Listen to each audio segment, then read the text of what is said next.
Hello, I'm Gareth A Davies, and this is the Championship Rounds for Pitch Boxing, where I bring you all the interviews from the combat sports world. Enjoy. So, Frazer Clarke, Rydell Booker, March the 25th. Is this the step up in opponent you've been talking about? 100%, Gareth. First and foremost, let's just have it right to everyone that likes to complain. I'm not doing nothing different in my career than Anthony Joshua, Tyson Fury, and all the heavyweights that have gone before, apart from one man, the one man that changed the scale of things for Olympians, Mr. Joe Joyce. He went at a phenomenal pace. So I'm not doing nothing too different to anyone else. But now this is this. I believe this is a step up and a massive step up compared to the people I've been fighting. Tell us about Rydell Booker. I particularly want to ask, just a couple of fights back, I think he lost unanimous points decision to Otto Wallin. So you can almost kind of watermark or rubber stamp a comparison there that they like to make easily. Yeah, I mean, if you look at the company that he's been in with, first and foremost, this is a man that isn't going to be worried by the likes of Frazer Clarke. This guy's life story is quite a phenomenal one. I met him a few years ago when he was in training camp with Anthony Joshua preparing for Ruiz 1, I believe. And I had a chat with him as I did with all the sparring partners. And I got to listen to him, and I was taken away by the story of this man, which, for anyone that doesn't know, go and Google him, have a little look at him. A phenomenal story. So He's a tough man. He's a tough man. But in boxing terms, he's been in there with them all. He's been in with James Toney, mate, one of my favourite fighters ever.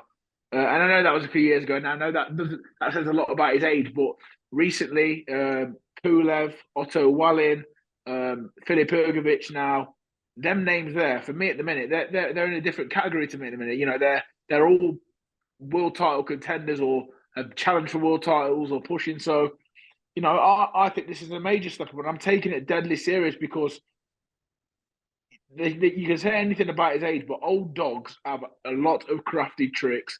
And if you don't turn up and you don't show up, these kind of people can make you look silly. Believe me, because I've seen it a lot. I've been around boxing a lot, and I've watched a lot of boxing. A lot of people that are supposed to get in there and do a job on someone. I've got to be at the races, and believe me, I'm working like a dog to make sure that happens. I mean, obviously he's 42, but as you rightly point out, when he fought James Toney in 2004, he didn't box again then until 2018. He had a long, about his story. Yeah, I know. I know the story, and I respect. You see, me, Gareth, what people probably don't know enough about me on a personal level. I'm a real man of like culture, interest. I like people's stories. I like to know people. I get to know people. And I've got nothing but respect for this man. To be out in the ring for that long, to come back and to be in the ring with the names that he's been in, it tells you a lot about a person. And don't look at the record, the winning record or not. These fights that he's been in, every single person he's fought has had to be switched on. Do you know what I mean? It's like he got stopped by Ergovic. I think that's his only stoppage. And to be fair, he wanted to carry on, but I think the referee had seen enough to go the distance with Pulev. You've got to credit these people, and don't get me wrong. He's not going to become a Calvin Klein model overnight. Don't get me wrong, but don't let, and neither am I. But don't let that make you think this guy is a bad heavyweight, because he's 100% not. Fascinatingly, he also went the distance for Jermaine Franklin. Exactly, who's fighting AJ. So I don't want to hear no complaints about the company that I'm in with. I'm in with good company. I'm in with company. Which is definitely going to test me and push me up in this fight. Will I have to come through a bit of adversity? Probably. Is he going to hit me back? Probably. So far, that really hasn't happened. But I've seen this guy. It's only, I think, his last fight, he upset a like 5-0 prospect or 6-0 prospect, whatever he was. 13-0, Norman Healy. 13-0. You see, so he stopped him in the first round. So if anyone thinks I'm going in there thinking this is a foregone conclusion, which, if I'm honest, with the other fighters that I've fought so far in my career, I have gone in with that attitude. It's been a learning phase, it's been a building phase, and to be fair, I've probably learned more in the fights I've had in the amateurs than I have done in the fights in the pros so far. But This is the process we're going behind.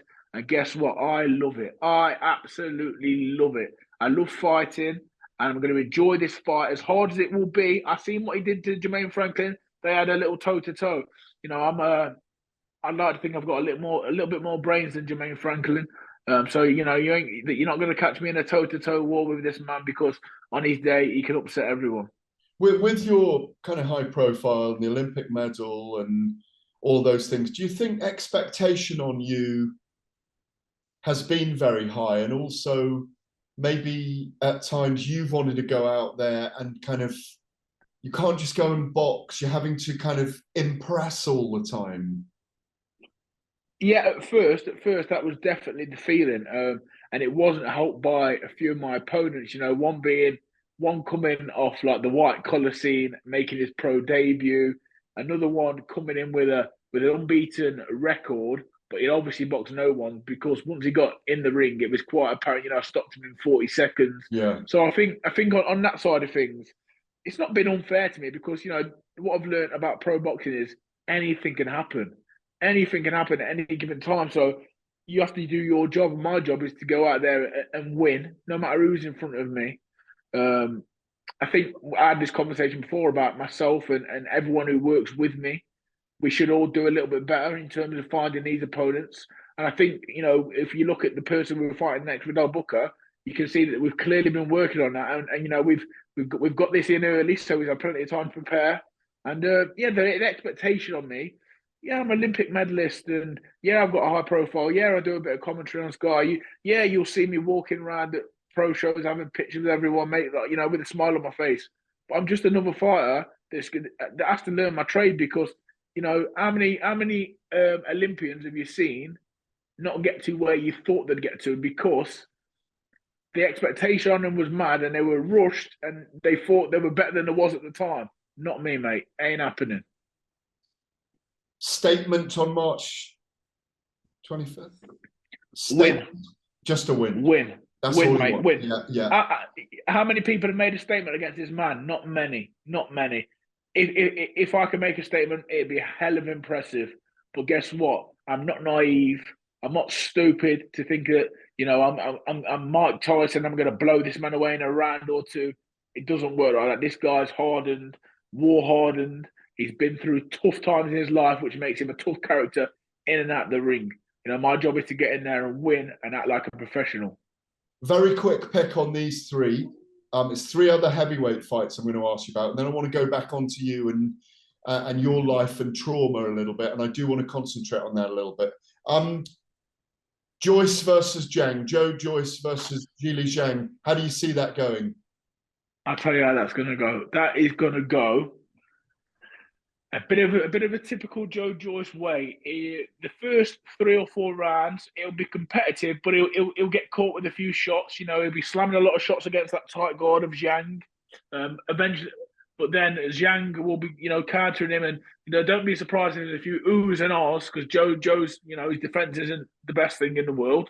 But then after 4 rounds, the pressure and the output that Zhang does, if it doesn't make a dent in Joyce, yeah, you'll see a pummeling after that. You'll see Joe Joyce just change the gear, a little slot into the next gear, and then I very much doubt Zhang will be able to keep up with him. But he's got to be very careful early on because this big fella, who's also another Olympic medalist, very, very good and very solid. He can definitely bang. So Joyce, after about 6 rounds, I believe. Could you face Joe in the ring? I could face anyone on the planet in the ring, Gareth. So there isn't so much friendship there that you could never not do that in the professional ring, yeah? Not with one other professional fighter. Brilliant. Great to hear. Don't get me wrong. I'm friends with everyone. I sit there, I smile, I shake hands. Not a bad word to say about Joe Joyce. An absolute gentleman and one of the real success stories of British boxing over the last few years. That he's not got enough credit. But if the opportunity ever came for me to fight someone like Joe, I take it in a heartbeat, mate. I owe him one. He beat me 4 times, and he's doing fantastic. But the pride inside of me wouldn't let me not say no to boxing Joe Joyce. A quick one on this as well. Anthony Joshua versus Jermaine Franklin on April the 1st. Anthony Joshua, just Seen the fight with Dylan White, seen him live. He's good. He throws a lot of shots. He's nice and compact. He's got a nice style. I just believe Joshua is going to be better, the better fighter, bigger. Get him at long range, not nullify him if he does try to press the action. Not spoke to Joshua much or seen much of him training. He's gone a bit silent since he's been over in the States. Is that a good thing though? Is he rebuilding in the right way? I think so. I think it's time. I think it was time to, forget about every media obligation, forget about everything. Go.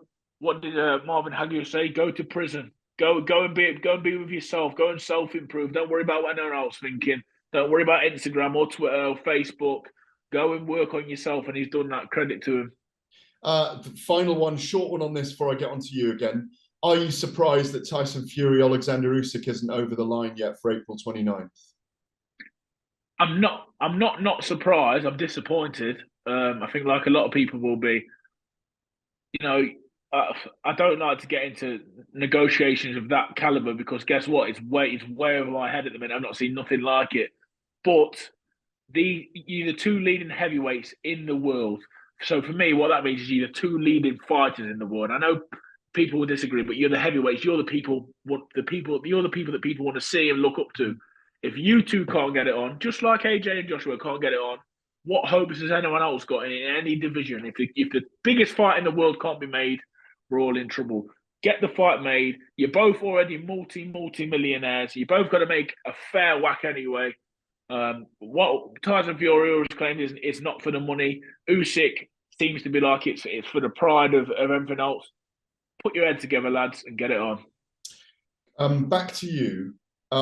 You know about trauma in your life. Obviously, you and I have spoken before about what happened to you on your daughter's birthday. I'll go over that and get a comment for you in a minute. But it's almost 6 years since the Westminster Bridge terrorist attack, and I've got some quotes from you here. At the time, you were a 25-year-old man. You were walking onto the coach with your teammates when you saw the attack happen on Westminster Bridge. You said at the time, "We heard a loud bang and screaming, and then I noticed some smoke. I thought it was a car crash. I looked towards the front gate and people were running, a police officer and a fellow coming to the gate with two knives. He was stabbing the police officer with knives." These are your quotes. The police officer was stumbling and fell on the floor. Another police officer walked towards the guy with the knives and shot him twice. I don't think they were proper bullets. They seemed like rubber bullets. Then people started shouting at us to get inside. Time stood still and I was shocked. The first thing I thought was this was a terrorist attack. It all happened so fast.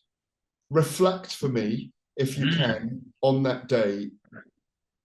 Well, now I know 25 is still a grown up, but now I'm in my 30s now, and I've got two beautiful kids. And it makes you look at the world differently. I actually boxed the day after. This. If you ask me if I could do that now, probably not. I've seen, if I remember right, his name PC Keith Palmer, God rest his soul. He died. He died on the floor in front of me after people tried to resuscitate him. A family man, a husband, and a father. Devastating for the country, devastating for London, and devastating for that police officer and everyone that died on the bridge and their families. A real sad time. I can't believe it's 6 years ago. It seems like it was yesterday. Yeah. I can remember myself, Pat McCormack, and Callum French just being like, "Wow!" I remember being locked in the House of Parliament for about 8 hours afterwards. Complete lockdown, police officers, guns, a lot of panic. Terrible time for the city and the country. And like I say, reflecting now as an older, more mature man, more for the families of the victims. It didn't affect me at the time, and to be honest, it doesn't that much now. But for the family, for the victims and their families, God bless them, because what a terrible day. When you say obviously it didn't affect you personally, is what you mean at the time. Yeah. Even though it was a very shocking incident. How come you were there that day on the bridge? We was in the House of Parliament doing because we were fighting like the next day or the day after, we were doing a little bit of like promotion. We were speaking to some youth groups from around London, which is doing a bit of a Q&A. So then we're just walking through, taking pictures, taking videos. I've never been in the House of Parliament. Never expected to get there, if I'm honest, Gareth. But from my background, but Was you know, this part of Team GB though? Obviously, yeah. yes, but it was the British Lionhearts. We're doing the World Series of Boxing. We're fighting at York Hall the next day. Yeah. So obviously we're in the area. You know, someone set up some promotional stuff and get involved with the community because we're really trying to drive boxing in the community at the time. You know, we know what it does for lives. We know what it does for young men and women and how it can change your life. So we was pushing that at the time. And yeah, what happened afterwards was just so unexpected. But because you have been yourself in a traumatic situation with stabbing, haven't you? Yeah. I was a victim of a stabbing, 2016. You know, a couple of weeks after my daughter was born. You know, traumatizing stuff, Gareth. I'm one of the lucky ones. You know, I mean, I'm sat here now speaking to you, and I keep all I see now on the news and on social media is a lot of people didn't get as lucky as I did. You know, and even younger than me, up to 13 years old, 12 years old. It's a problem that I don't think we'll ever get rid of it. We just need to raise awareness and we need to burn the narrative that I believe that people think this is a cool thing to do. I believe people think, I don't even believe it's for protection of themselves a lot of the time now. I believe it's for their own image.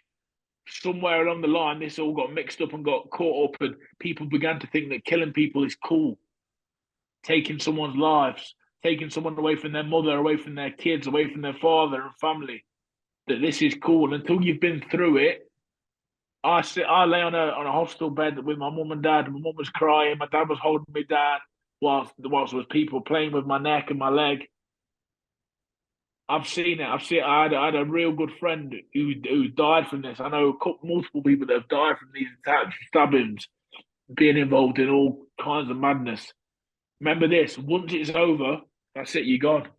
And people cry and mourn for you at a funeral for 2 days, and they put posts on Instagram and tell you how much they miss you. And guess what? You know, next week they're worried about what football team's playing or what boxing events on, and you become a memory. And then eventually that memory fades out. So you know what? This is as real life as you can get it. These kids, craziness. Don't go and buy a knife. Don't take a knife out. What is that? It's hard to put into words, Gareth, because you can say it till you blue in the face and you feel like no one's listening. This has got to come from well-respected people in communities. They've got to speak to the youth. They've got to pass the message on. You've got to drive the example. You've got to be the example that is not the way to go. I'm doing my bit as much as I can. And if I can spread the message to one person, to one confused youth, I'll do it. You say you're lost for words, but your words are fantastic. I've got to say that, and very emotive. When you look back at 6 years ago as well, just two things really. Obviously, you've got that in the context of what happened to you, what happened to the policeman there that day, and what happened to other people that were run over, and that was knives, but it was through someone's crazy belief, wasn't it, in what they were doing? It was a terrorist act, but the guy was unhinged to do that. Do you ever look back on that day and think, God, I wish I'd been able to do something at the time? Do you know what? Or not? Do you know what? I can remember having a couple of conversations with my friends afterwards, and they're saying, "Did you feel scared at the time?" And the God's honest truth is, no, I didn't, because it all happens that fast. I didn't quite know what was happening. And I thought, this is the naivety of a boxer, of a heavyweight boxer, to be fair, and a lot of boxers.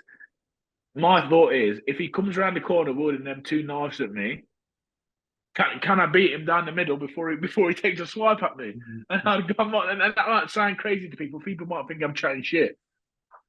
God's honest truth. My thought is, if I seen him doing that, would I be able to slide him from behind and take him out with one shot? and put a stop to it. Thank God there was an undercover police officer there who, like I say, he walked up and it all sort of went slow motion, pulled his gun out, bang, bang, two shots. So it's not like it is on the movies where there's blood flying everywhere. The guy grabbed his chest, fell down and died on the floor there.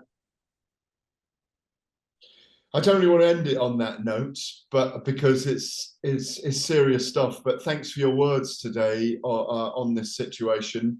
It's great to have you back in the ring. 6 fights this year. Hopefully, listen. Let's keep them coming thick and fast. Let's keep them coming thick and fast. You know what?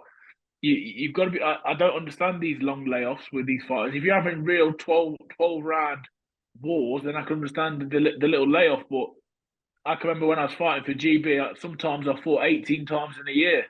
And I know that's only 3 rounds, but keep me active, keep me in the gym, because guess what? I'm like every other young man and every other human. If I'm not in the gym doing positive things, I can be distracted. And then with distraction can come bad news and bad things. So, you know, I like being in the environment. I like being in the gym. I like having a goal. So I'm enjoying it. Great to see you as always, mate. I look forward to seeing you in fight week. Well done, See you Fraser. soon, go. Cheers, buddy. Cheers. Thanks a lot. Mate. No worries, mate.